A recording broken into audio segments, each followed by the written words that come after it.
and roll. Born from stomping rhythms of boogie woogie and the blues, and raised right here in the USA. With a little help from the British, it's become a lasting influence on American and global culture, affecting the way we dress, the way we act, and the vehicle that's driven that influence, the rock concert.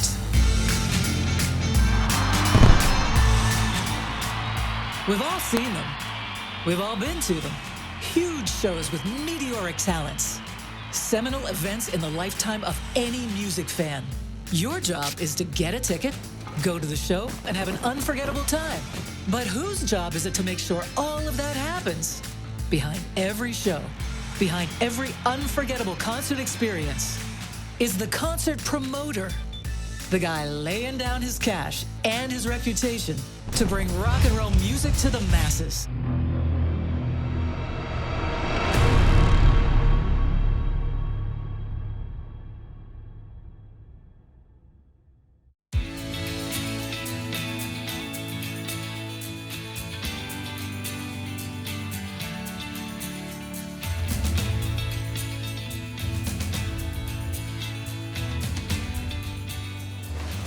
Hey, buongiorno. Buongiorno, what's going on? All right.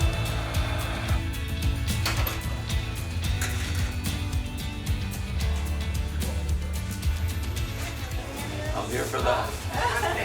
Omelette croissant. Armored croissant. Can't wait. Rich. Thank you, sir. Awesome, thank you. Always good seeing you. Being a promoter, I'm a negotiator, I'm a deal maker, but what am I really? I'm a big-time gambler. You're throwing sometimes $2 million, $3 million down on the table on a bet that attraction is going to sell out, at least break even. So sometimes it works and sometimes it doesn't. Meet Rich Engler.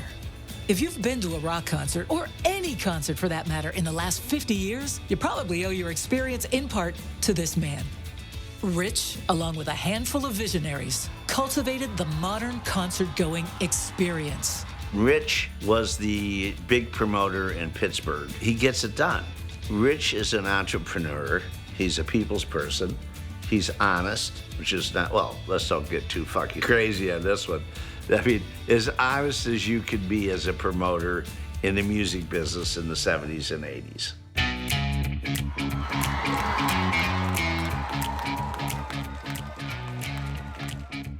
We kept playing Pennsylvania. What's with the 8 dates in Pennsylvania? Again. So finally, we got to meet Rich. And I guess our first impression is, well, this must be Rich Engler Jr. You know, where's his dad? Because he literally looked 19 years old. Who wears camel hair coats? Yes, he was like a kid, very young looking, but he was also very, very enthusiastic and really knew his stuff and loved what he was doing. We didn't know any promoters. This was all new territory to us. And those first few years, we played 250 to 280 shows a year. Of course, that market was a very strong, very big market and very important. It was blue collar, and we were kind of a hard rock band. We were really suited for that sort of audience. And we developed a really good relationship with them for 40 years, you know. Rich, you know, he was straightforward with us, and back in those days of promoters, the Bill Grahams and the Don Foxes and many others, there were sort of rogues in their own way. Rich didn't quite have that rogue thing going. You know, we have fond memories of everything that went on in Pittsburgh back then, because it's you know, things were working for us, and particularly when we did 2 shows there, it was the only place we did 2 shows, I think, that year anywhere. So fantastic. Rich has kind of been in and out of all of it, you know.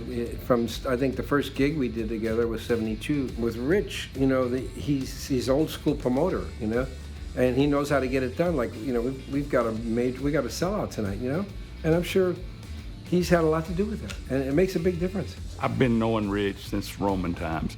Seeing his face all the time was kind of like, you know, a little breath of fresh air. Somebody that knew exactly what they were doing and what they were trying to do, which was very important to us at the time because we didn't know what the hell we was doing. We were on our way up. We worked hard in the studio. Our tours were not short tours. He was a hard worker too. He went out of his way to make sure the promotion was killer. how he treated us just as a friend. He was so cordial, and we had a long relationship with him. Everyone knew at Pittsburgh, that's Rich Engler. He knew everybody. He knew the people at the labels, he knew the people at the radio stations, and he knew the managers like myself. Rich and his troops cleared the way. If we were going to go into the Pittsburgh area, we wanted to go under Rich Engler's wing because we'd never get there and feel like they weren't ready for us. He's been here since the beginning. He knows where all the bodies are buried. He was bringing in bands that you wouldn't think would come to town. He was innovative in a way that he introduced new stuff. The promoters, you know, there were some good ones and there were some bad ones. Luckily, the Caesar Engler was one of the good ones. Rich in particular did amazing stuff here in Pittsburgh. Brought acts that we probably never would have seen. The first time I met Rich, I thought, here's a cool guy with a pretty wife. And then here's this guy with this immense power. This guy can bring Eric Clapton and the band to Three Rivers Stadium for 50,000 people. I mean, that's like a godlike power. Granted, he could lose his butt. he could lose $1 million. It's great that there's still old school guys doing it today, showing the younger guys how we did it back in the day, because so we can pass that legacy on. He was in that club of probably, I'd say at the most 30 people in the United States and pretty much around the world that had that kind of personality that kept him as the premier promoter in his area. They thought they were all fucking godfathers or some shit like that because they ran their own, territories. Rich was a groundbreaking concert promoter in Pittsburgh, Pennsylvania when rock and roll was taking the world by storm. Name an act from that era, and Rich probably promoted their shows. The bands that were coming out were the biggest bands ever. Led Zeppelin, Pink Floyd, Santana, Rolling Stones, The Who, Genesis. A who's who of rock and roll royalty that has provided him a lifetime of great stories, as well as a frequent front row seat to music history. Monsters of rock. I needed 40,000 people to break even, did 30-some thousand people, lost $400,000 in an afternoon. That's brutal. You either sell tickets or you don't. Some days you get the bear and some days the bear gets you. Your word is your word. I was one of the ones that wrote the rules. I was not only the promoter, we owned the ticket company. For the Bruce Springsteen Born in the USA tour, I had on my desk all 65,000 tickets. That is absolutely incredible. And despite living the high-flying lifestyle of a rock and roll show promoter, he managed to somehow stay grounded in his principles and from his base in Pittsburgh, forged a trusted reputation in a business not exactly built on trust. In a crazy business, Rich was someone who could be taken at his word and took things seriously. I mean, it wasn't so much of what the contract said. You knew with Rich, if you needed something done a certain way, he would make sure that happened. If you want to play Pittsburgh, you would call Rich. There's a formula for success as in any business, and one is having the right personality and follow through with your word. And he did that. And I think he treated the artist with respect. Not bad for a kid who grew up in the blue-collar suburbs of Pittsburgh at a time when the region's industrial complex ruled most families' incomes. I grew up in a mill town north of Pittsburgh, Pennsylvania. Unless you worked at Pittsburgh Plate Glass Company, you weren't shit. You had to get a job. You had to get, minimum wage was $1 an hour. Rich quickly realized that his ticket out of the blue-collar life was rock and roll. I told my parents I'm going to pursue the music business. My dad comes to me, he goes, hey, I hate to tell you, son, that's not a career, that's a hobby. Grains of Sand was Rich's first real rock and roll band. In climbing up the ladder musically, the Grains of Sand got offered a tour, like 15 cities at state fairs.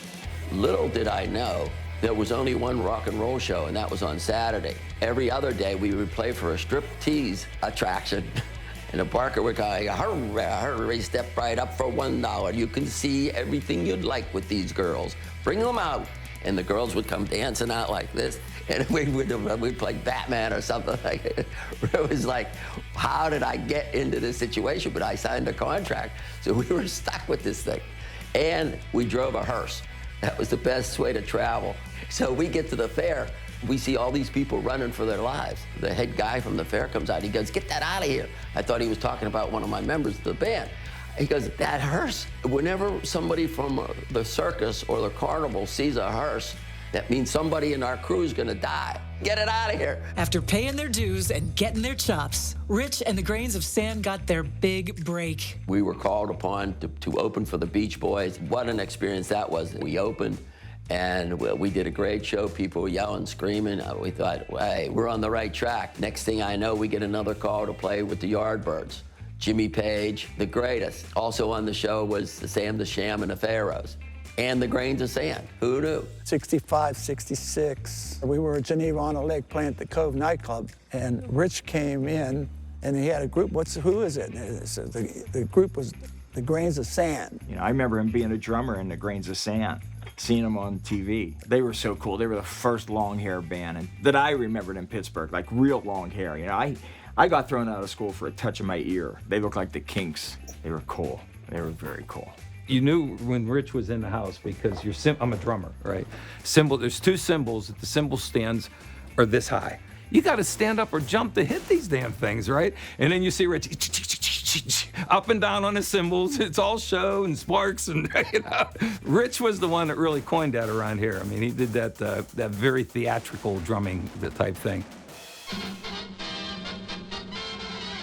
Despite those teasing tastes of success, Rich's band found steady work hard to come by. That's when he took matters into his own hands, setting the stage for his ultimate career. I started to book our band a little bit, you know, because we weren't getting enough bookings. I wanted to make money, so I started to learn the trade of dealing with these nightclub owners who were all basically crooks. Every band now started to come to me and say, can you get me jobs? I then start to promote a little bit. He had an egg timer. If he got on the phone, he'd turn that egg timer over, and if he didn't strike the deal by the time it was empty, he'd say, call me back when you make up your mind. Boom, you know? He didn't like to wait for anything.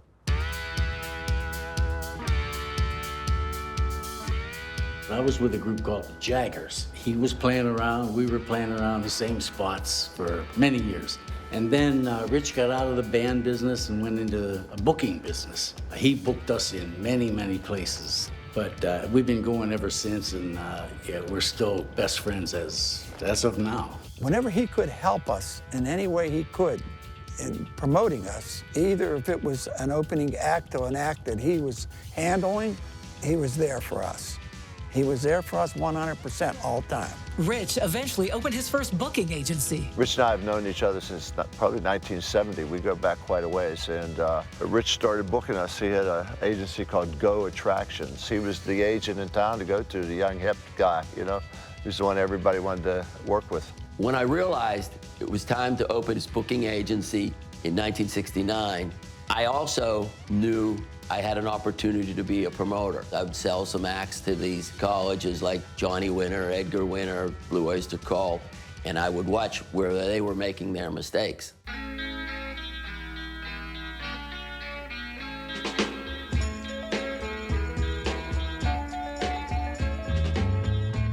Back when the Grains of Sand lived all together like the mothers of invention in one house, we had practiced in the basement in a neighborhood. How we got away with that alone was amazing. Nobody's ever really complained. We must have been at least half decent.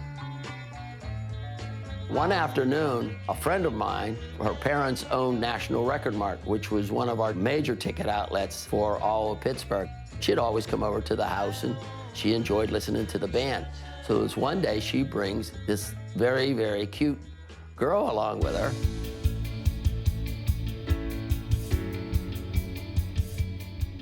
I had a friend named Claire Shapiro. Anytime she would call and say, let's do something, I would say, yeah, let's go. So she said, did you ever hear of this band? They're called the Grains of Sand. And she said, well, they live over here in Shadyside on Summerley Street. You want to stop by? I said, sure. Kind of dingy apartment with this floral couch and, you know, really bad. They were practicing downstairs, and I was like, oh my gosh.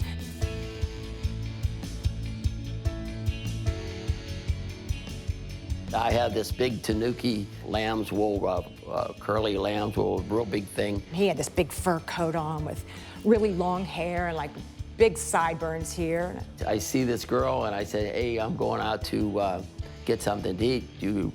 Would you girls like anything? So I had made these great big yellow bell bottoms, really wide with a vest, and I had really long hair with a blonde streak. And I was sitting there reading the Village Voice, and he walked up.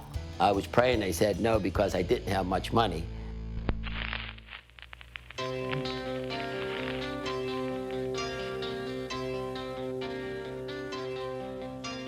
The next day, I called this Claire Shapiro was her name. I called Claire and I said, hey, Claire, that's Cindy. I'd like to go on a date with her. I think the next day, Claire called. She said, you know that guy you met, Rich? And I said, yeah. And she said, well, he thinks you're cute. I thought, he says this to all the girls. He's a drummer. So I'm calling right now. He called me the next day. I said, hey, this is Rich. We met yesterday. I'm in the Grains of Sand. I'm the drummer, and I'd like to go out with you. And I was sitting on the couch with my boyfriend, and he's, hey, you know, being real cool. I met you at my house yesterday with Claire. Oh, yeah. He said, would you like to go out? And I said, sure, when? He said, now. I said, now? Now, we got to go now. Well, if you know Rich, that's everything is now, now, now. Why not? She goes, well, I really can't right now. Little did I know, her boyfriend was sitting right next to her on the couch, and I found that out a lot later. I said, well, how about tomorrow? She said, okay, tomorrow. I said, okay, I'll pick you up at 7. Something magical happened. Probably much more magical for me than it was for her. And within 2 weeks, he took me home, and I was living on a 3rd floor walk up, and there was a group of, like, the cool guys from Shadyside at the time lived on the 1st floor with the American flag hanging out and partying on the porch, and every night Rich would take me home and be like, hey, Cindy, come on in, we're partying. 2 weeks from the day we met, he pulled up, the guys were out there, and he looked at me and he said, get your clothes, you're moving in with me. And I said, okay. I couldn't be without her, and she couldn't be without me. And I moved in the next day with him and the band, and we've never been apart. And that was in 1969, so that was a long time ago.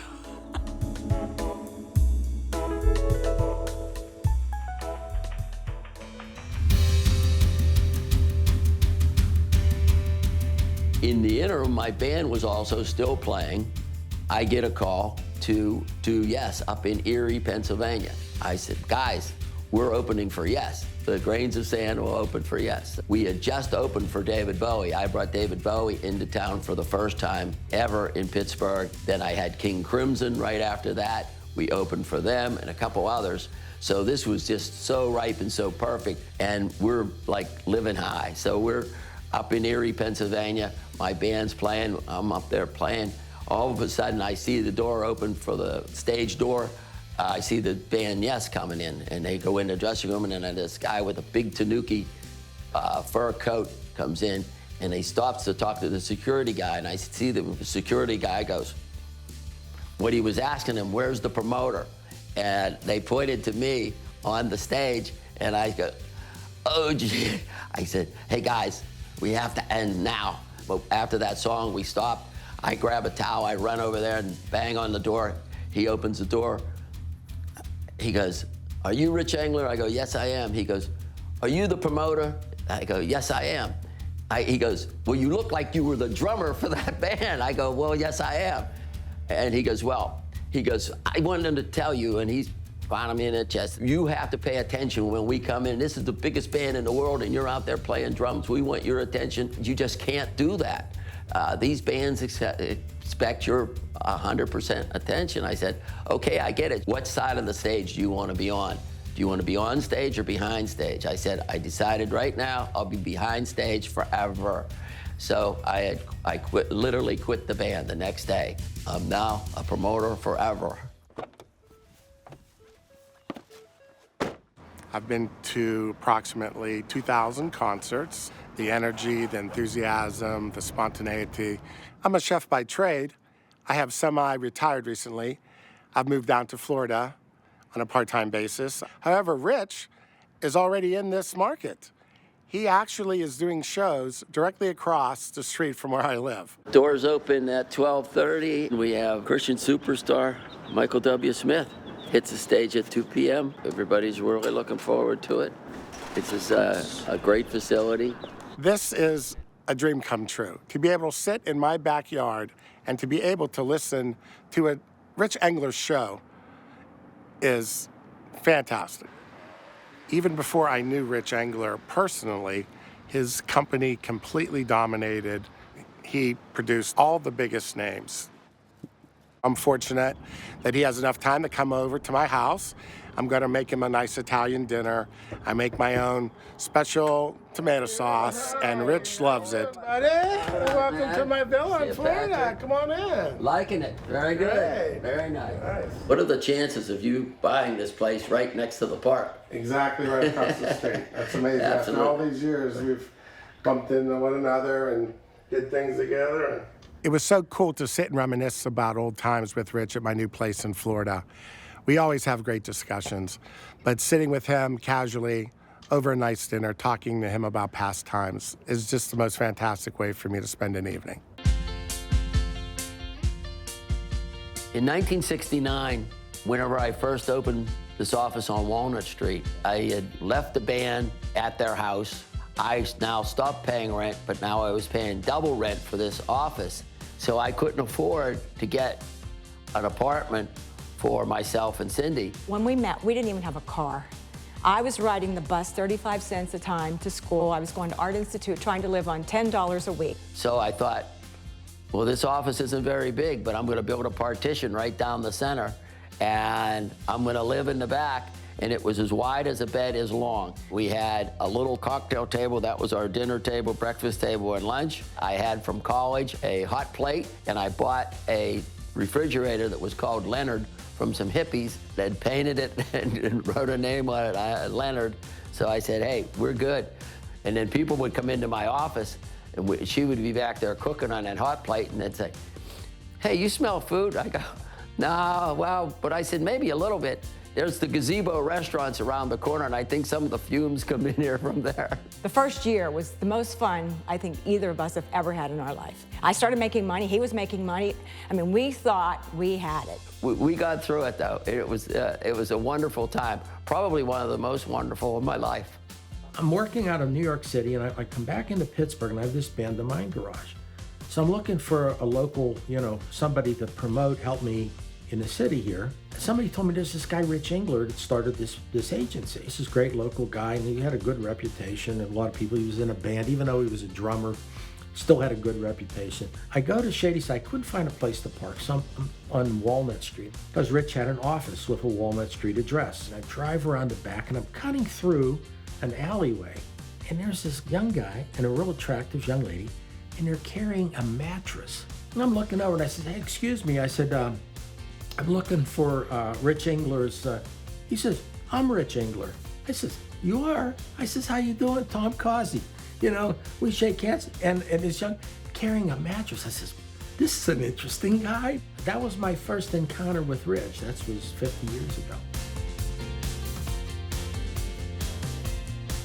I had this dream life, right, of working with the greatest and the most talented, most spirited people in the world. I honed my skills, and people learned to believe in me. But on the other hand, there were these incidents, I call them traumatic experiences for my life, that I had to go through. And one, a very big one in 1975, was Eric Clapton. The trouble with our industry, though, over the period of time, when you're dealing with, a lot of times with an artist that's doing a lot of blow or doing a lot of drugs, you never know what brain you're dealing with. That's tough to deal with, because when you're making an executive decision or decision for an artist's career, and at any given moment, you don't know where their mind is at. It's tough enough dealing with human beings with one brain, yet alone several brains at the same time, It was always that, and keeping everybody what they wanted. If it was a pillowcase full of blow, then it was a pillowcase full of blow.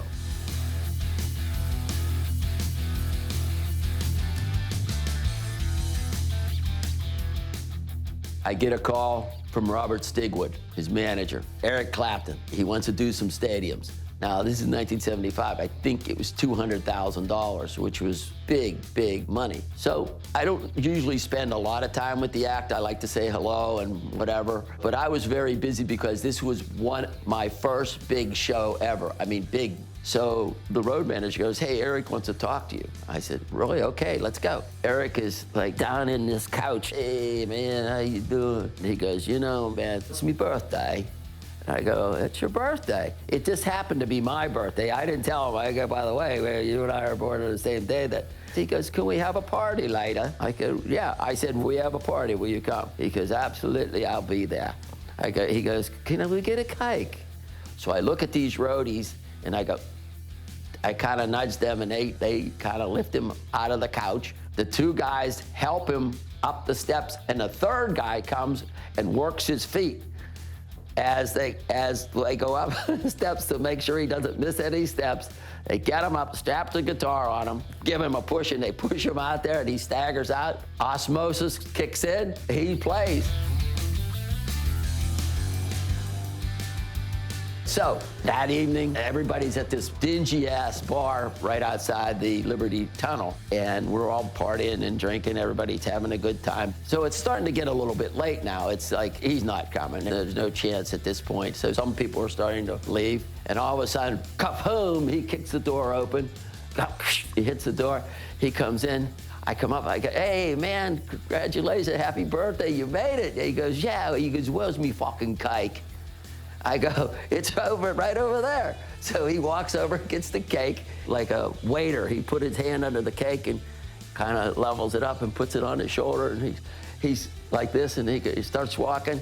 And I thought, okay, he's gonna go up to the bar, we're gonna cut the cake and all that. And he turns around and he goes, Toodaloo. And he goes running out. The limo's waiting for him. They had the door open. They jump in. The band was in there. They could eat the cake. They stole the cake from the party, and it was over. That was the first birthday request Rich ever filled for a rock star. But it wasn't the last or the strangest. Speaking of birthdays, there were many over the years, but probably the biggest birthday and the most memorable, Guns N' Roses, Three Rivers Stadium. I'm sitting there by myself now, I'm eating, and Axl comes and sits right across from me. He goes, hey man, what's happening? He goes, hey, you know it's my birthday. I go, well, happy birthday. He said, but you could really make it happy. I'd like to have a Greek orgy tonight. I said, I've never been to one. What goes on? He goes, well, you can imagine. He goes, the togas, you know, the whole thing. And so he runs and gets the tour manager, and he goes, give him $10,000. So I said, I think we can have a pretty good orgy, but I said, it might be more. He goes, I want it to be great.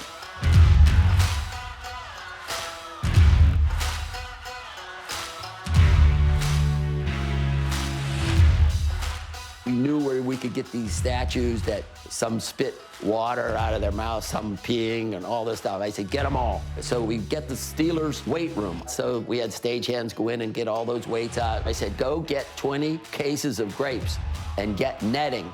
We're gonna put netting in there and have the grapes hang down like a vineyard, and then get fog machines with dry ice so that it stays real low, so it would only come up to your waist. So they recruited, I don't know, 20 or 30 girls. It was like food out the wazooski, beer, drinks, whiskey, everything in there. Everybody's partying there, but no Axl at this point. All of a sudden, out of nowhere, we hear boom, boom, boom, boom. First guy coming, he was dressed in a toga, hitting the drum. And next, the roadies carrying Axl. The other roadies are fanning him with these palms or something like that. I don't know where they got this stuff. And they come in to the party. And that's when all hell broke out. Mayhem. The good thing, all I can say, is the smoke came up to this far, because there was all kind of craziness going on. Party goes down in major history as one of the greatest of all times. I still hear from the Steelers for years that they couldn't get rid of the fruit flies in the weight room because everybody was rolling around in those grapes. They pulled all those grapes down and finally rolled in them. And all that grape juice was all in the corners. Even after they power washed it, they couldn't get rid of the fruit flies.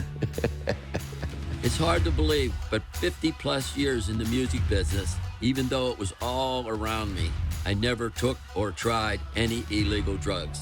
A clean and clear mind is what really, really kept me in the game. What I like about your shows is that the music I like after 50 years is the music you still like, and some of these bands are still around. So they relate with you, and exactly. Older fans like myself relate and the fact that you're still doing what you're doing for 50 years. Well, that's always been my philosophy. I kind of produced the bands that I kind of really liked over time and tried not to waver. I passed on a lot of attractions, and people wanted to know why you didn't do so-and-so, and I said I didn't believe in them. Not only them as musicians or whatever, I didn't believe in them professionally and financially. You know, I'm not the only one. There's thousands and thousands and thousands of people in Pittsburgh that are in my shoes that just totally appreciated what you did for the city. As far as I'm concerned, when you started bringing people back into the city, that was like an unofficial renaissance. Rich Engler has lived a life most can only dream of, a concert promoter in the heady days when rock and roll reigned supreme. He oversaw show promotion for some of the greatest names in music history, and did so from his base in Pittsburgh, Pennsylvania, which, unlike California and New York, wasn't always a happening place to be in the rock business. He was unique because a lot of promoters in the country have it a little bit easier than Rich had it. Rich sort of was a promoter that had one arm and one ear tied behind his back in order to get to first base with an act. Rich worked at a time when Pittsburgh's identity was marked by the beginnings of an economic change in course. From an historically heavy reliance on industry, particularly steel, to more reliance on computer science and high tech. Pittsburgh started to take on a different sort of personality, and university is really starting to pump. The medical community was starting to really pump up a little bit. Technology was starting to happen around the country, and so a lot of that was being integrated into Pittsburgh, and so there was there were opportunities. This shift in economic makeup gives the Steel City its personality even today. But back when Rich was bringing the axe to town, he really had to hustle.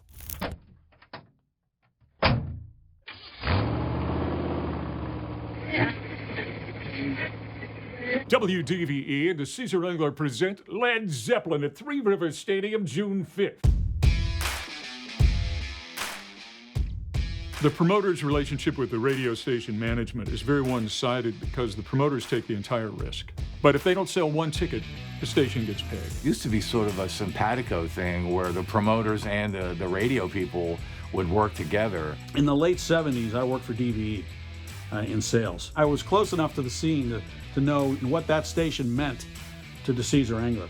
The jocks and the promoters would be in communication about who was hot, who was up and coming, and then the promoters obviously would go and look at the bottom line and see who's overpriced, who's not, who's reasonable. It's like buying stock, trying to get them before they peak, before they're overpriced, and before they start coming back down. I think that's the art of successful promotion, was timing. Rich might come up with a band and say, look, I'm checking out this band, what do you think they should do? And he would tell me, then I would have to go research it. And one of the places I would go right to the radio station. Are you playing it? Sometimes they'd say no. I go, well, why not? And they'd say, well, we don't really think the band's that good. I'd go, well, I think they're really good, and we're bringing them in, and we really need you to play the record. The days are gone by where we could go in and make radio announcements. When you talked about Whitesnake or Def Leppard or Bob Seger, you made it sound like it was the biggest thing that, was coming to town. Rich's secret weapons, a winning personality, and boundless energy. Rich also was a man of infinite energy. He wouldn't immediately call some minion to go and get something done. He would go and do it, He wanted to get it done at all costs and in the fastest possible time. And that's something that was good to be able to rely on. When you promote a show, the show might start at 8 o'clock and it's over at, say, 11 or 12.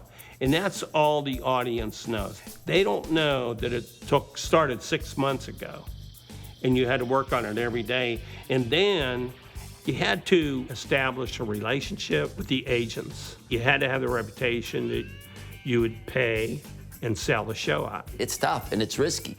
And how do you pick which act that you want? Well, I call it sometimes looking under the covers to see what you're going to bed with. You can call out in LA, Cleveland, all these different places. Hopefully they get the act first and I go, hey, how'd you do? Promoters Association, even before that, I could call like Bill Graham in San Francisco and say, hey, Bill, how'd you do? So that makes you less nervous, so you're able to maybe take that chance. And then I'd also call radio stations. Record stores don't exist anymore, but at that time, they were a great barometer. Of course, being a nice guy only goes so far, especially when dealing with the sometimes questionable behavior of rock stars. Guys like Gene Simmons of Kiss, who felt the wrath of Rich, thanks to some poorly chosen words aimed at Rich's wife Cindy after one of Kiss's shows. The first time that Kiss came to town, Rich called me in the afternoon. He said, would you go and pick up Kiss at the airport? I said, hell no, I'm not doing that. He said, please, come on, you know, I'll buy you new shoes or whatever. So I put on denim shorts and a tank top and a little hat and went out, and I was the limo driver and picked up Kiss. So Cindy and I go backstage during the encore. So they come off for the first encore, and I'm there talking to Paul Stanley before. He's going, hey, great man, great show. I see Gene over there talking, conversing with Cindy. He came over to me and he looked way down because he was so tall and I was so little. He said, I'd like to manhandle you.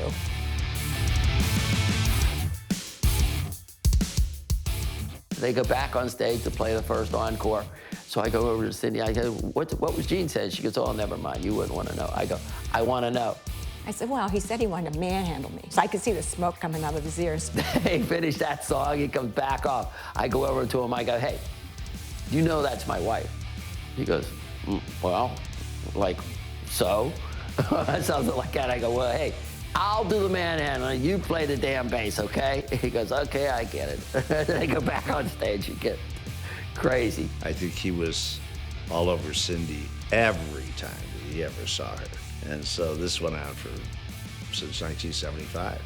I don't think he knows Rich's name. He'd only know Cindy, he wouldn't know Rich. And then you go, no, Gene, this is Rich Engler. What is that, her husband? You know, sad. But bad behavior comes with the territory in a rock and roll concert promoter's life, and Rich has had a ringside seat to some epic rock and roll meltdowns. One being an unlikely date with some boys from Beantown and some hard-hitting hombres from Texas at Three Rivers Stadium. ZZ Top wanted all the dressing rooms, so you have to find a place for Aerosmith. So I tell Aerosmith, hey, here's what the plan is. I'm gonna get these special Winnebagos for it. I try to really glorify it. I'm gonna get these Winnebagos, we're gonna put them in a circle. I'm gonna get a jacuzzi in the middle. This sounds wonderful. Okay, so great, everybody's happy. Aerosmith was kind of a hair band, and ZZ Top, beer drinkers and hellraisers. It was a rough-ass crowd compared to the Aerosmith crowd.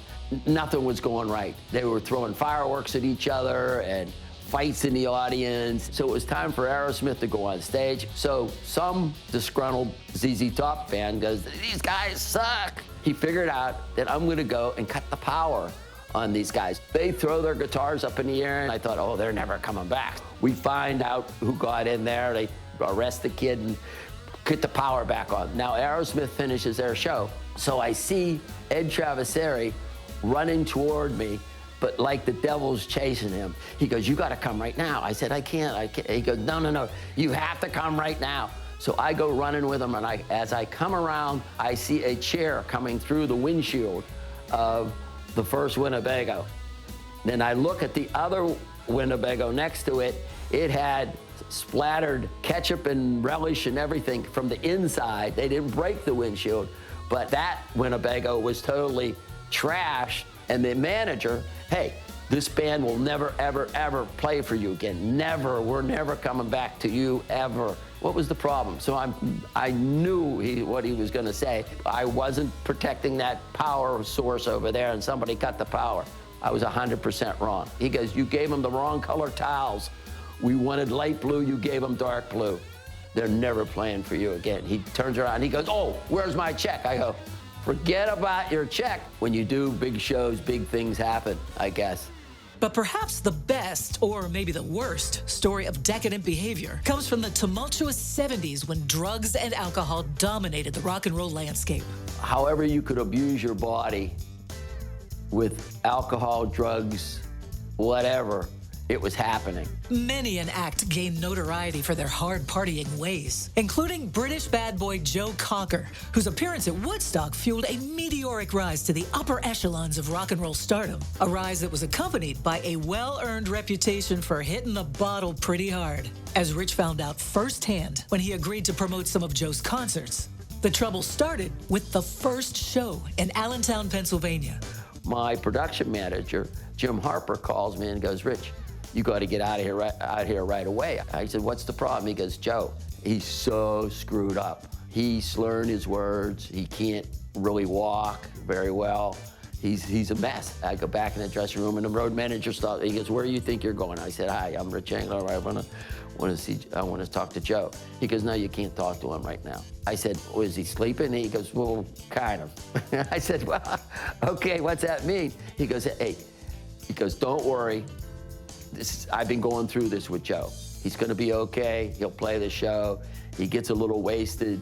I go, but it's early to be wasted. What's going on here? He goes, he'll be okay. I said, well, please try to get some coffee in him or whatever we need. You promise he's gonna play. He's gonna play.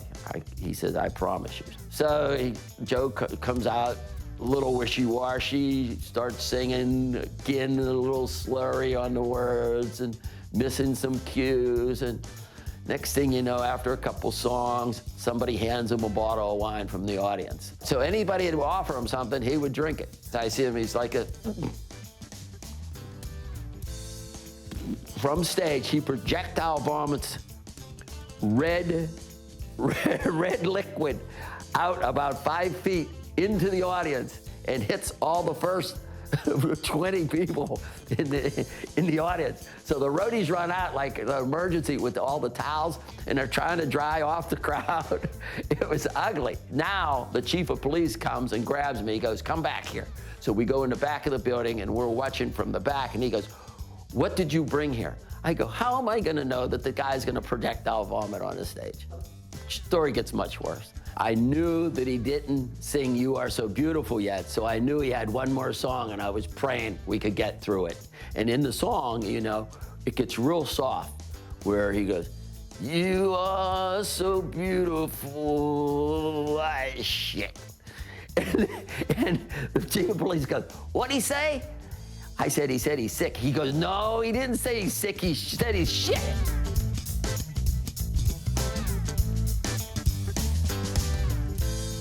The song came to an abrupt ending, and Joe kind of like waddles off to the stage like you would shit your pants.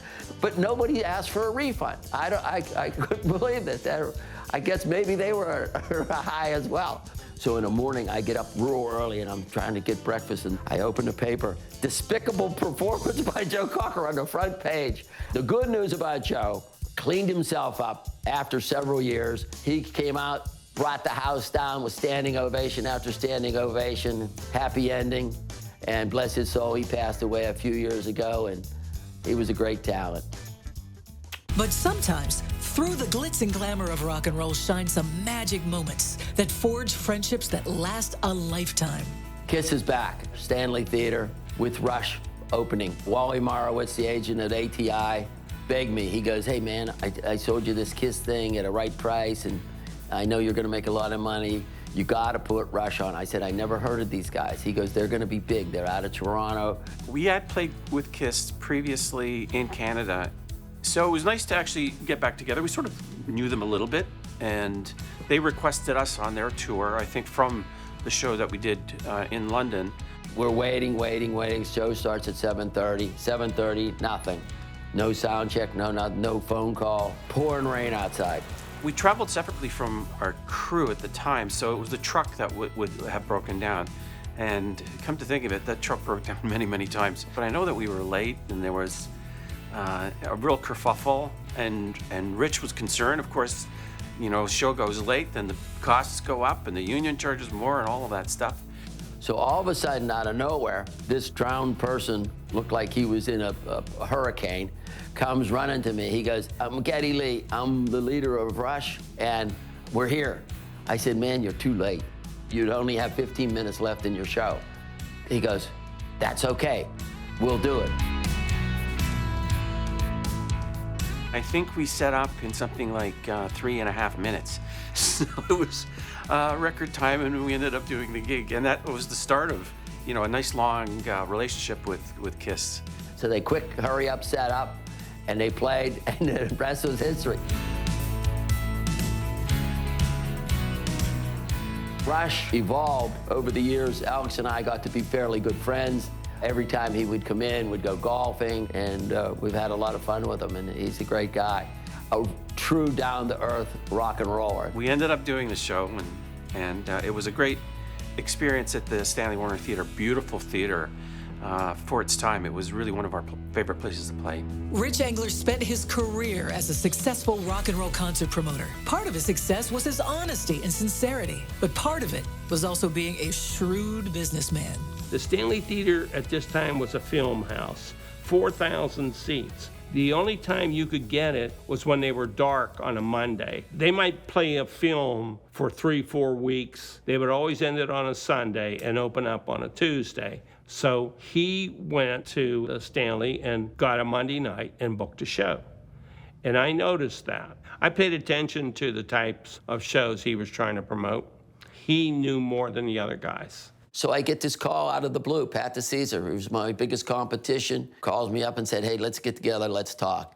So I go out to his office, I sit down, and he tells me that he does not want to be in the music business anymore. He just wants to do real estate. What do you think of doing a partnership? And I run the music business, and he runs the real estate. And I go, this is a partnership made in heaven. And DeCesar Engler was born. DeCesar Engler presents another great summer festival. It's the biggest party of the summer with free admission. Rich and his partner Pat DeCesar purchased the Stanley Theater in Pittsburgh, which they turned into one of the top venues in the country. Pat and Rich had the wherewithal to pull the money together to do something that most people weren't doing in the 70s, which was buy a theater. The original Stanley Theater opened in the 1920s, and it opened as a vaudeville house, and it had a very shallow stage, and then they also started to do motion pictures, and it stayed that way until DeCesar Engler purchased it in 1978, to be exact. The Stanley Theater was a real estate deal. And I looked around, you see that big chandelier, and I thought, oh my God, it was the most beautiful theater. And heck, we started doing shows. I mean, we were doing 20 shows a month. They had all the elements. They bought the theater, which was really smart because now they're not paying rent, and they had a radio station that really was a partner, and then they had a great knowledge of the acts who really respected them. I mean, Rich Engler had a personal relationship with those artists, and they respect him for what he did for them. Word got out that the Stanley Theater was the place to play because, one, it sounded great, it looked great, and every band just loved it. The favorite aspect is it's just a great acoustic hall and a great intimate theater to see a show compared to like an arena. You think of the Fillmore East and West, so those were on either coast. But right here in Pittsburgh, we had our own version of the Fillmore Stanley Theater. Shrine. It's a shrine to something we all love. And we love the music, and we also find ourselves loving the people that make that music. But it's about icons, about people that are bigger than the music, and the music that changed the world. All of a sudden, I get a record guy that gives me a Kansas record. I take it to WDVE, and I said, you got to play this album, especially Can I Tell You. This song is a giant hit. Listen. So they go on Can I Tell You, heavy airplay. I get a chance to get Queen, the dream concert at the Stanley Theater, and I'm able to put Sticks in Kansas on the show. The Stanley Theater is one of those places that bands always hear about. You always hear, hope you get to play the Stanley Theater, We did get to play it, and we were supposed to play it with us and Styx and Queen. Wow, what a lineup. The day of the show, I get a call from Freddie's manager that said, Freddie is not coming tonight to the show, and therefore the band's not going to be able to play. So whenever Sticks in Kansas got there, I said, listen, guys, Queen isn't showing up. So will you play extra? We were sort of bummed out that the whole package wasn't going to be able to play, but when you've got an audience that's ready to rock, we were in our 20s, we were ready to go. We'll play double, triple, whatever we got to do here. We would plan these shows, we would work on it, but it didn't always go the way we thought it was going to go. This is one of those times when I lean on Ed. I said, Ed, now here's what you're going to say. So now all the people were in. It's completely sold out way in advance. Everybody's in their seat waiting for Queen. Ed goes on the stage. And Ed goes, ladies and gentlemen, I have an announcement. Queen will not be appearing tonight, but hold on. We have great news. Sticks in Kansas are going to play extra long for you, and we're going to have a heck of a night. This is going to be a terrific night of rock and roll. Anybody who wants their money back in the next 15 minutes can do so. And ladies and gentlemen, Kansas! And then they start right away. And then most people in the audience, I consider, they go, what did he say?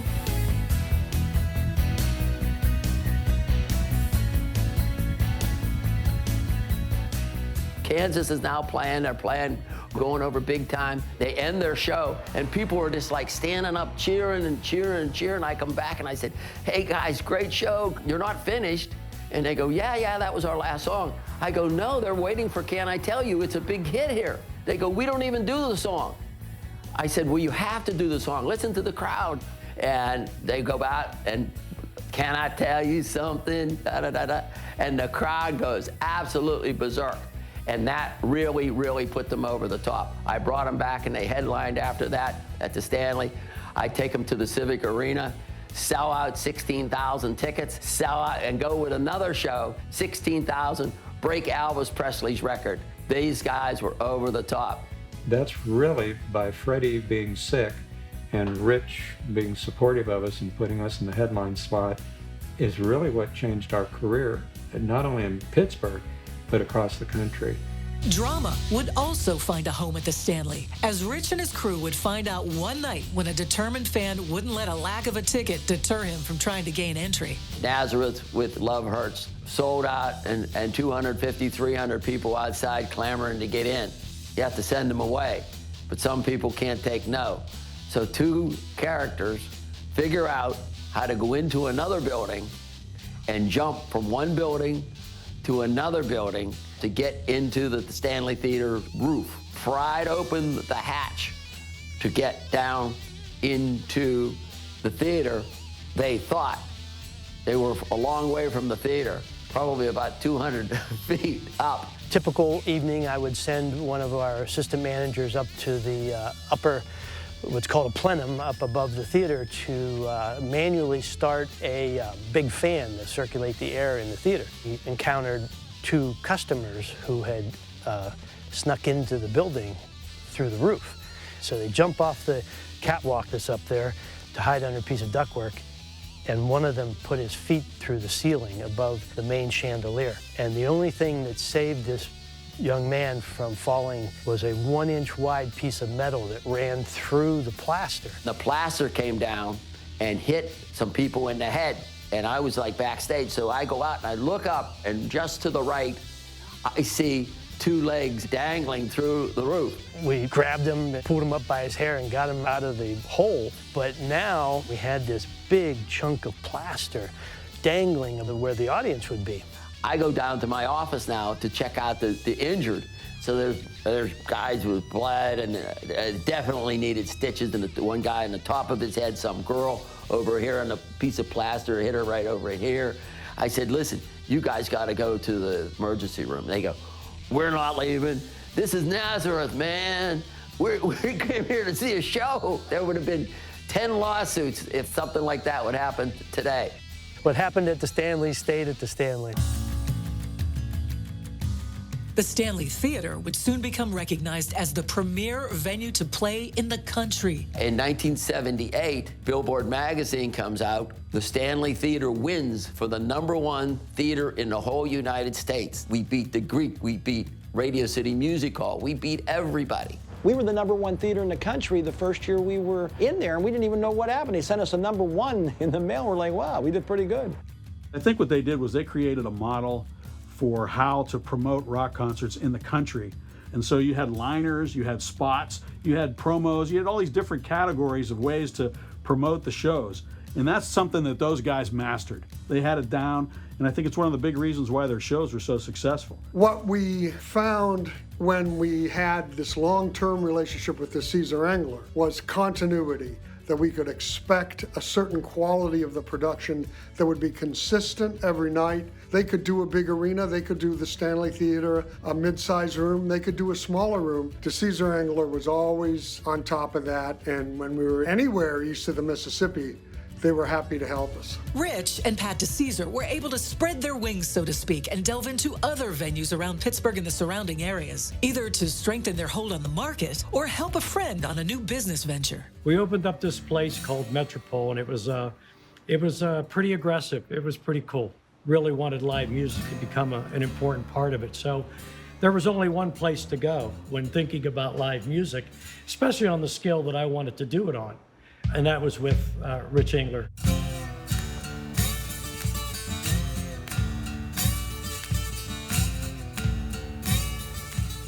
The job of a promoter is to pick an attraction, whether it be a comedian, rock and roll act, blues act, whatever, and figure out will it sell tickets to make money. It's not just to provide entertainment, it's to fill the seats, because these acts charge a lot of money and all the burden is on the promoter. Some of these promoters would throw a big guarantee out there. They go up on sale and it'd puke. And then, you know, the old saying is when the elephant lays down, it ain't getting up. And they would spend money and throw money at it, and it just wouldn't sell, and they'd just go out of business. That tough as nails agent calls you and said, okay, we're gonna make the deal for XYZ. You're going to give me $100,000 versus 85 or 90% or even 95% of the gross, whichever is greater. You know, you're thinking, okay, I make 5%, I take all the risk. The answer is yes, and there's no bottom to the loss. As a promoter, you can lose who knows how much money on the lower side. That's a pretty tough business, pretty cutthroat business, and there was really nobody better at it than Rich.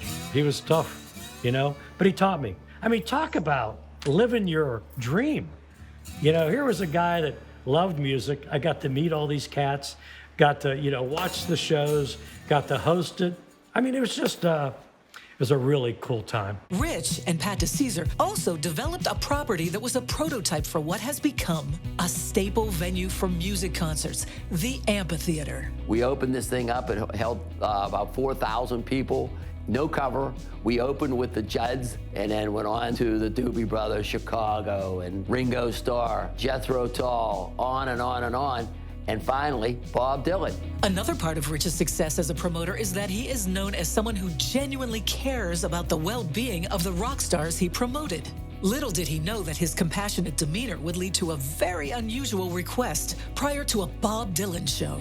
If it was a DeCesar Engler show, you know that it was going to be a good show. The biggest bands, the best bands. I was fortunate enough to see a DeCesar Engler show, Bob Dylan, on the south side of Pittsburgh. It was the IC Light Tent. Bob Dylan was just coming out of a hiatus, and he was not necessarily at the top of his game. Bob came out and did one of the best shows that he's ever done. I loved the show so much that I stole the chair that I was sitting in from the venue. The manager comes to me, Jeff Kramer, and Jeff goes, hey, Rich, he goes, you mind talking to Bob Dylan? He's really down in the dumps. I said, sure, man. Now, after that conversation, I stood there for a second to think, can you believe this? I'm going to give Bob Dylan a pep talk. The same guy that I listened to whenever I was scrubbing the floors and waxing the floors in the grade school in 1964 summer. I'm not a motivational speaker. I better come up with something good quick. Sure enough, I go back to the dressing room. Door opens and Bob comes out. He, hey, how you doing? Hey, Bob, good. Very nice to meet you, man. But I said, I really wanted to have a couple minutes with you so I could tell you how gunned up this crowd is. You know, I do a lot of shows. I said, but not too often do I see an audience like this that's so psyched up to see you. I spent about 20 minutes of the pep talking and trying to secure him and pump him that how great it's gonna be for him, not only the audience, that he's gonna come out with a feeling that is so different than he's had in a long time. I didn't find out till many years later how significant was my speech, and his life changed after that show significantly. And the shows after that were like over the top. And he must have just got so inspired with this evening. Hopefully my speech did the trick and we brought it home. That show, I think, that was the beginning of the Never Ending Tour, which has been going on now since 1994. I think that show that you did brought him out of his mental slump. So you're trying to tell me my speech worked? It was like Elvis's comeback in '69. I mean, that was it. And I love that show so much. I stole the chair from this show. What? I'm gonna have to bill you. Well, I might have to send you a check, because I'm not giving up that chair. That caring attitude was once again on display when Rich crossed paths with another of rock and roll's all-time legends. There's been several monumental days in my life of producing and promoting one of your favorites of all time, and got the magical call of Paul McCartney. So I put the show on sale, boom, sells out immediately. I call him, I said, we're sold out. He said, already this morning? I said, yep, sold out in 1 hour. I said, let's do another day. So we go on sale with the second one, sold out right away. So the show comes in, sound check's over, we're getting ready to open the doors. Agent comes over to me and goes, hey, we have a problem. Paul might not be able to play. I just did the sound check. It sounded great. And they said it sounded great to you, but it didn't sound great to Paul. He said he couldn't hit some of the notes. It's serious. And he said, I need you to get some doctors. They're in there for a good while. The next thing I know, I see one of the doctors come out, another doctor comes out, another doctor comes out, the road manager comes out. They go, your lucky day. He's gonna play.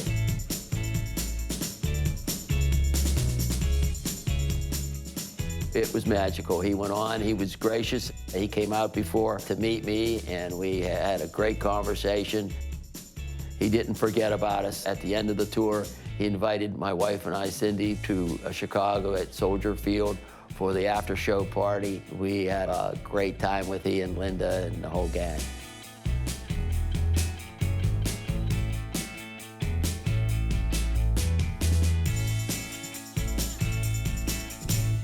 In the late 1970s, a flurry of nostalgia spiked interest in doo-wop and early rock and roll. Rich would plant himself firmly in the middle of the phenomenon with a sacrifice that still haunts him to this day.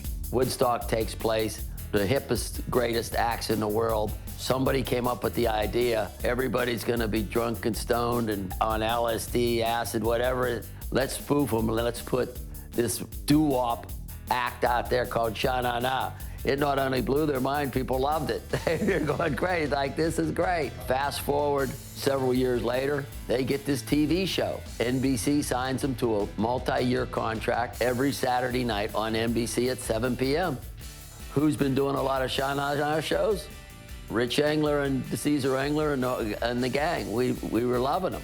Let's talk about the whole East Coast tour. They go, okay, we invited them out to our house, and so they come out. They go, hey, Rich, we hear that you have a pretty nice little car collection. I said, well, I have a couple of them here. You guys want to come down and see them? And I had the Rolls Royce there and this MGTD, 1952. I just love this thing. The manager, Charlie Fain, goes, hey, let's talk about that MG. You want the tour, right? I go, yeah. He said, I want the car. I get the car, you get the tour. He said, I have an old 57 Thunderbird. It was in American Graffiti. I said, okay, sounds good, let's do it. Sure enough, he sends a travel company out to get the MG. So we wait a couple more days, and then Cindy calls me. You won't believe this, the T-Bird is here. And it was rough. It was customized a little bit. It's called nose and deck, no chrome on the front or back, and they had it lowered like a low rider.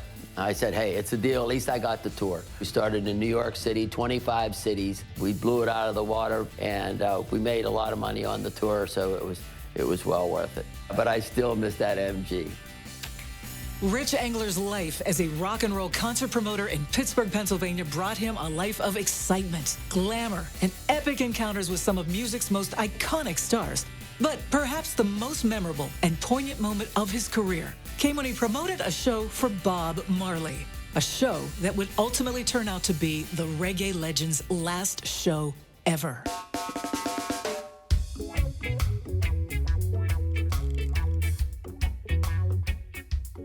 Something very close to my heart was my story with Bob Marley.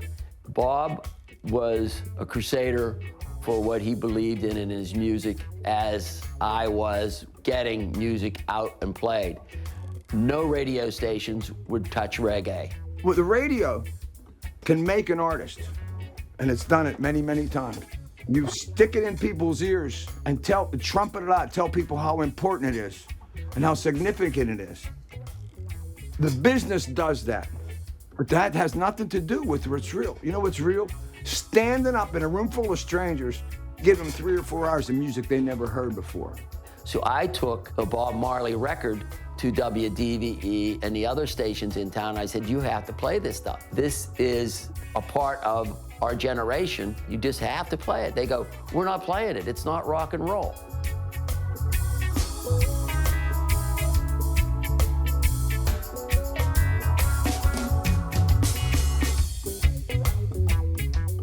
Finally, he came out with Jammin', which was the most rock and roll-y it could get for his style. Now they got it. Okay, so with a couple other tunes they started to play and put them in their playlist.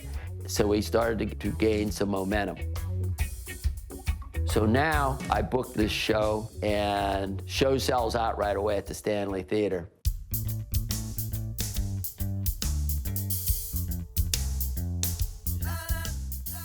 I get a call the day of the show from Jody Winnick, the agent at ABC in New York, saying, hey, Rich, I don't think Bob can play. He said he's not feeling very well.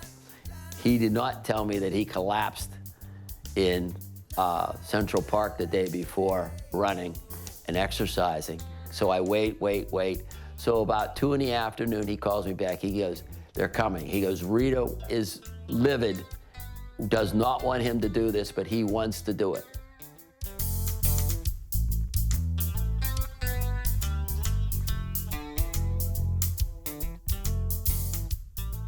He said he was compelled to do the show. So I said, hey, I'm good. I said, I'll meet him at the back door, make him comfortable or whatever. I said, does he need anything? He says, I don't think so. He doesn't look good. So they finally, when they arrive, I see Bob, and he just looked like really, really beat. He said, hey, Bob, can I do anything for you? No, man. He goes, I just want to lay down, and show me the dressing room. So we go up to the dressing room. I said, are you sure you can play? He goes, man, I got to play.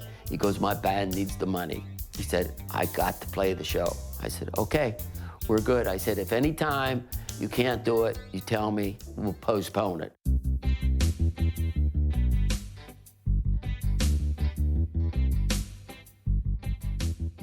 So I prepared a plaque for him for one of the fastest sellouts ever at the Stanley Theater, and I give him the plaque, and he looks very bad in the photo. Of course, the room was full of smoke. You know, it was ganja heaven for them up there. They were gungeing it up for all day long, and time for him to play. So he went on stage and did the most heartfelt show ever. It was literally one of the best shows we've ever had here, where the audience stood for the whole 3 hours. It was just, I've never seen that in this venue. Everybody said, he must have. I get emotional over the thing. It really is. That he knew that was his last show, and that was it. He did a redemption song like nothing else, and it was over. He never played again.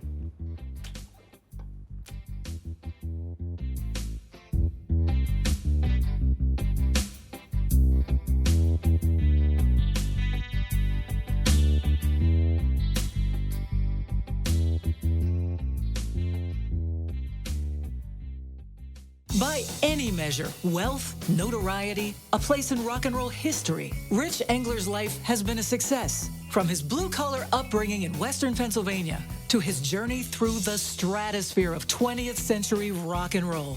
He comes into my coffee shop. He's all around town. Everybody knows him. If you walk down the street with him, it would take approximately a half an hour to go 10 feet. Everybody loves Rich.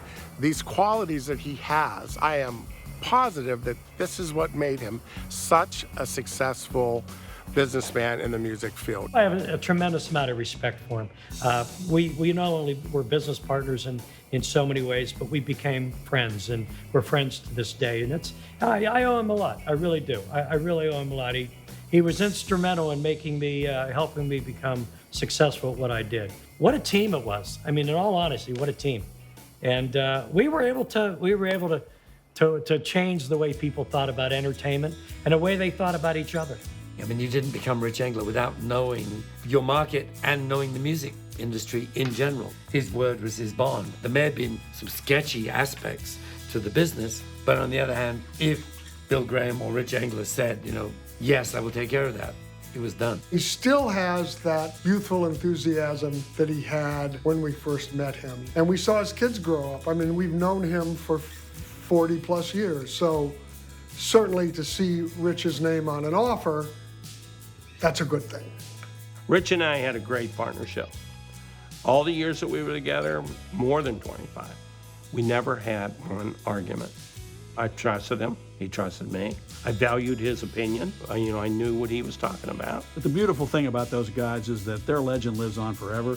Rich Engler is still going strong. He's still doing cool things. For the people who enjoyed going to concerts, it's a part of their fiber. Hey, whoa. Viddy, good to see you, man. How you been? Awesome. Look at Rich Engler to his accomplishments from being just a plain old drummer and come up and be such a successful promoter, bringing all these big acts in. I'm so glad to be part of it. He can go into a place and make it to where it's more comfortable for all people, for everybody. I remember there playing down at the Three River Stadium with the Doobie Brothers. And you get to meet a lot of different people that you stay friends with for like almost 50 years. You look around, that's what he is, his old friend. You have to have a passion for what you're promoting. He gets more excited about doing a Kansas show than we do. He's like, oh man, I'm gonna do this. We're gonna just blow the tickets out. And he always does. He always does. So it's a good thing that we work with Rich Engler. It's been great for our career and for the friendships. It's easy to become a friend of his, and it's easy to have a good relationship with him because he's a very sweet guy, for one thing. It's a notoriously difficult business to be in. It doesn't have to be about that, and I think that's the thing that Rich does. He doesn't make it about business. He doesn't make it about how many tickets you're selling and about this or about that. He respects you not only because you're that musician, you have drawing power or whatever, he respects you for the person that you are. And when you have that, I think that's far more important. We were just guys that happened to be in a band, and that's what we did. And I think Rich saw that certainly in us, and most likely in most of the other musicians and bands that he had relationships and worked with over the years. Lots of wonderful things have been said about him, and right from the beginning. So that's a good badge to carry. It's great that there's still old school guys doing it today, showing the younger guys how we did it back in the day, because so we can pass that legacy on. And I really love the fact that I'm here working with Rich after so many years. It's like a great familiar face, and an old friend. To me, it's important to really acknowledge people in your life that have had positive influence and have had positive experiences, and that's true of Rich, and he's survived through all of these changes and this turmoil, and that in itself says it all. Rich is a really good guy. He's got a great heart. He goes out of his way all the time to do shit for people, all the time. But the people that do that are successful because people love him, and you can't not love Rich Engler. His life really does resemble a fairy tale at times. Through it all, he's kept a level head, a great attitude, and an eye for whatever's coming next.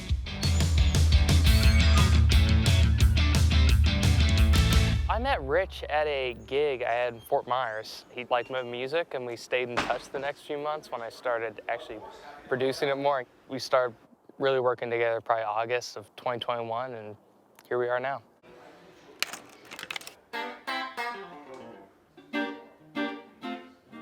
I've been able to open for the Wailers, Jason Mraz in Pittsburgh, and the one recently, Don Felder, the Eagles. That was a really important show for me.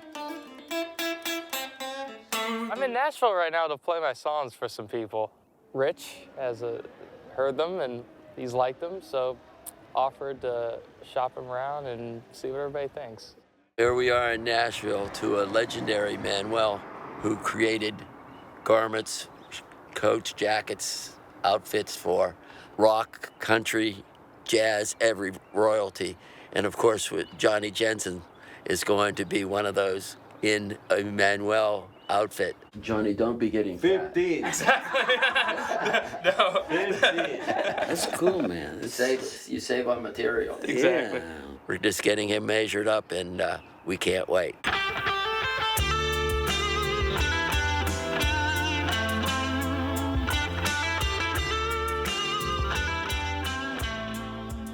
So this is my opportunity pretty much to showcase my music for people at labels, agents, other writers, and hopefully collaborate and just get their feedback. The ideal opportunity would be I do sign a record deal. That'd be great. Rich has honestly taken me from just a kind of small artist playing local gigs to now having a plethora of acts I've opened for under my belt. Honestly, I couldn't be more thankful for what he's done. The man whose concert promotions span 4 decades recently published a tell-all book called Behind the Stage Door. It's filled with stories that only he could tell. Hey, Rich, right over here. This is what started it all. This is your book. Wow.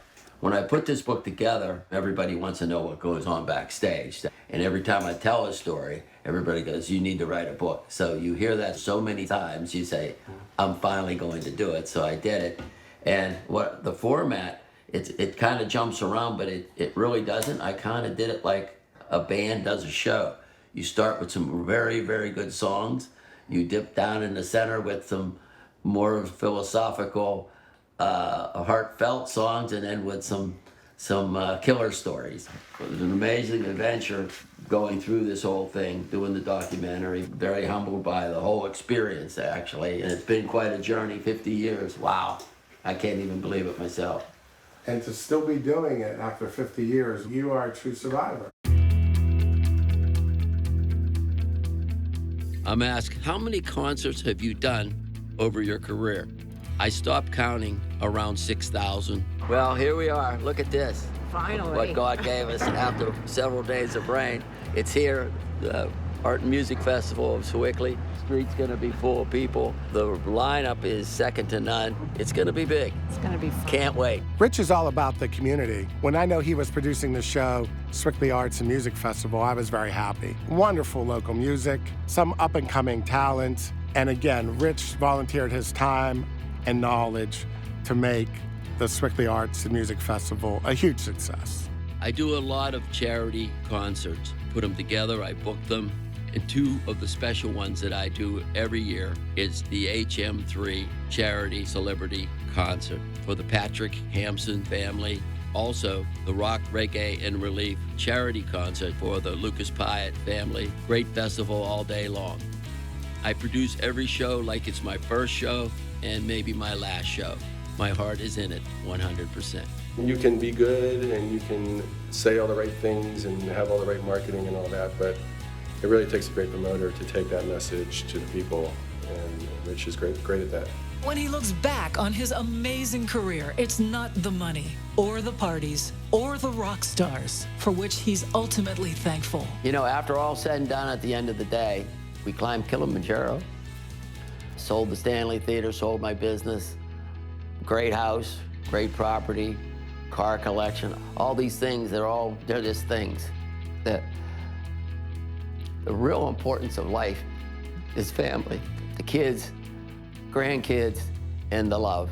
The love you get from the family. That's really where it's at. And at the end of the day, when somebody comes and looks at my grave and goes, oh, Rich Engler was buried here. Born in 1946, died a year. And plenty of good seats still available and no additional shows will be added.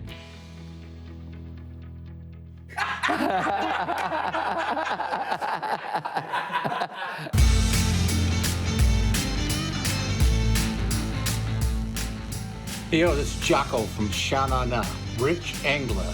He's a legend in Pittsburgh, you know? We always had fun with him. He always invited to the house. On tour backstage, he'd have great stuff, you know, pinball machines, and massage therapists, and he went all the way in terms of comforting and having fun and presenting Shout Out of the World. He's a cool dude. Later. You never say no to Rich. Yeah, so you just say yes, sir. Never. So that's what we do. If I don't look pretty in this, I'm going to be really mad. The chair has been called the Taj. This chair has been to approximately 15 European countries. It has been to countless shows. I still owe Rich $17 for that chair. Well, I had a character named Wilmer Flem. He was the professor, and he would define words like molasses. That's the last thing you see when the little mole jumps down in the hole. You know, what's funny is I had to say W. We never got to say DVE like they do now. I never once got to say it without the W on it, which pissed me off. WDVE and the Caesar Engler present Led Zeppelin at Three Rivers Stadium, June 5th.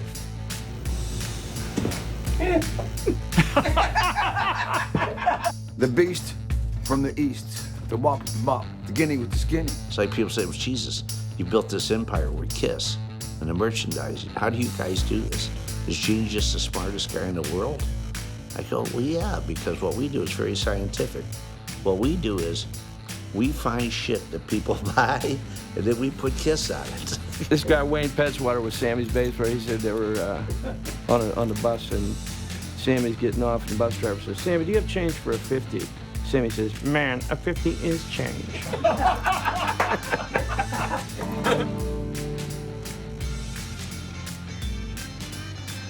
There you go. Pete Townsend. Signed, sealed, and delivered. I didn't smash it, but maybe later.